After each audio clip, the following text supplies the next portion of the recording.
দর্শক, বিরতির পর ফিরে এলাম ভিজুয়াল ডায়েরি অনুষ্ঠানে। এতক্ষণ আমাদের সঙ্গে থাকার জন্য ধন্যবাদ।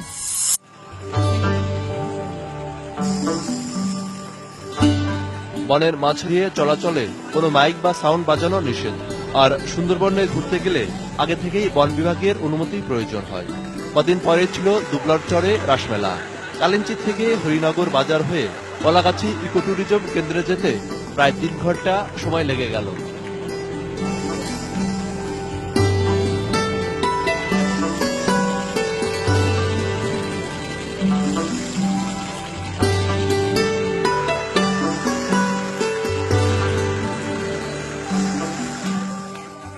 ট্রলার থেকে নেমেই আমরা বানরের হাতে পড়লাম। খাওয়ার জন্য ছুটে এলো তারা, কিন্তু আমরা নিজেরাই তো ক্ষুধার্ত। আমাদের কারো কাছে তেমন কোনো খাবার নেই যে তাদের খাবার ছুড়ে দেব।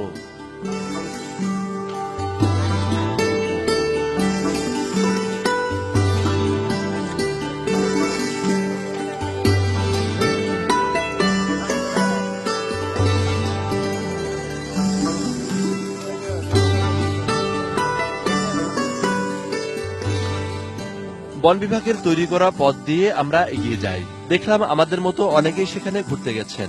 একসময় কিছুটা পিছিয়ে পড়ে কিছুটা ভয়ও পেলাম, যদি বাঘে ধরে। একটু পরেই লক্ষ্য করলাম আমাদের হাঁটার রাস্তার পাশ দিয়ে উঁচু করে ঘেরা। তখনই আশ্বস্ত হলাম অন্তত বাঘে ধরবে না। সুন্দরবনের সুন্দরী, গরান, গেওয়া, কেওড়া, গোলপাতা, বিভিন্ন প্রজাতির গাছ। বই পুস্তকে সুন্দরী গাছের কথা অনেক পড়েছি, কিন্তু কোনটি সুন্দরী গাছ আমাদের সফরসঙ্গীরা কেউই চেনেন না। অবশ্য আমাদের সঙ্গে থাকা গাইড চেনালেন কোনটি কোন গাছ।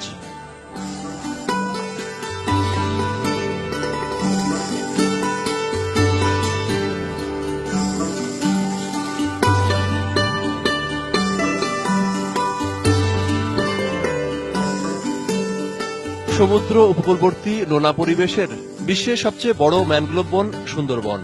এখানকার গাছের শ্বাসমূলের কথা বইয়ে পড়েছি, এবার সচক্ষে দেখে খুব মজা পেলাম।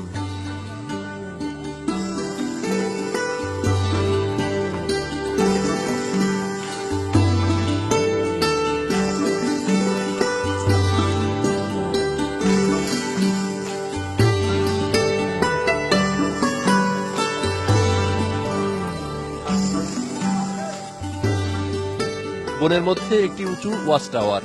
সবাই যেন সেখান থেকে এক নজরে বন দেখার চেষ্টা করেন, আর মুহূর্তটি স্মরণীয় করে রাখতে ছবি তোলা যেন চাই।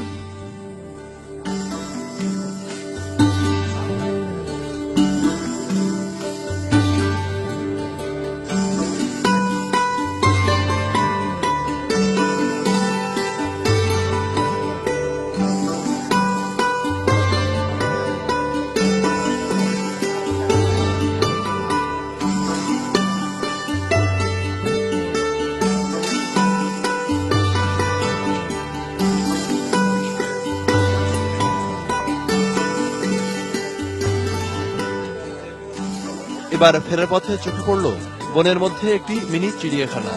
সান্ত্বনাস্বরূপ কয়েকটি হরিণ। বাঘের দেখা কিংবা গর্জন না শুনলেও বানরের বান্দরামি কিন্তু মন্দ লাগেনি।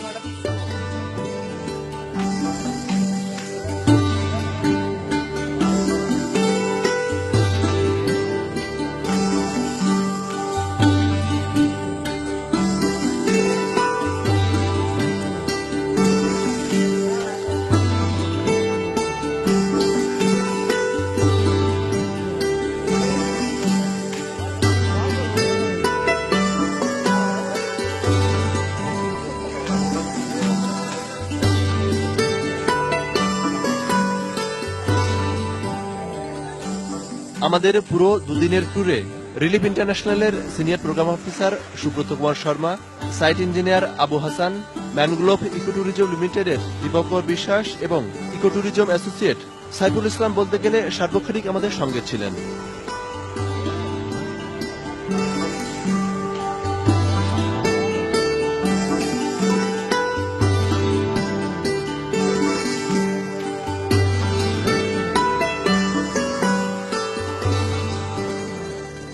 এবার দুপুরের খাবারের জন্য দাতিনাখালী মুন্ডাপাড়ায় আমরা যাত্রা বিরতি করি। স্বল্প সময়ের মধ্যে সেখানকার মুন্ডাদের সঙ্গে আমাদের খুব ভাব হয়ে গেল। তারা জানালেন শ্যামনগর উপজেলার মোট 12টি ইউনিয়নের মধ্যে 8টি ইউনিয়নে আদিবাসী মুন্ডা সম্প্রদায়ের বসবাস। একসময় তাদের অনেক জমিজমা ছিল, কিন্তু কতিপয় ভূমিদস্যুর কবলে এখন তারা নিঃস্ব।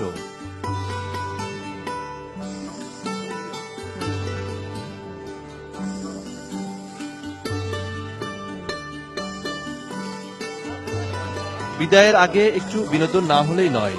আমরা সবাই বসে গেলাম। মুন্ডারা তাদের নিজস্ব ভাষায়, নিজস্ব ঢঙে তাদের ইতিহাস, জীবনধারা এবং বনকে তারা কত ভালোবাসেন সবই তুলে ধরলেন নাচ এবং গানের মাধ্যমে।